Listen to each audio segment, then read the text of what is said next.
అందరికీ శుభోదయం అండి.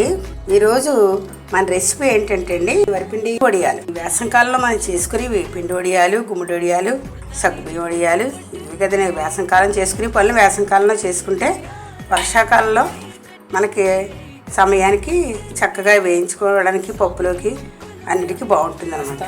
పిండి వడియాలండి పిల్లల స్నాక్స్గా కూడా తినచ్చు. బయట సరుకులకు కోరికంట మనం చక్కగా ఇంట్లో వేయించి మంచి నూనెతోటి వేయించి పెట్టుకోవచ్చు.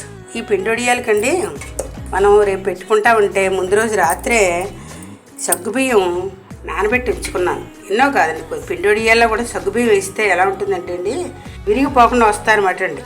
నానబెట్టి వేయడం వల్ల జిగురు వస్తుంది, జిగురు బాగా ఉండి వడియం విరగదనమాట అండి. ఇవన్నీ వడియాలు వేయించాను, గుల్లగా వచ్చి చూసారా? నచ్చాయండి మీకు? ఈ నచ్చితే మీరు ఒకసారి ట్రై చేసి ఎలా వచ్చాయో కామెంట్ చేయండి. Please like, share and subscribe. Thank you for watching.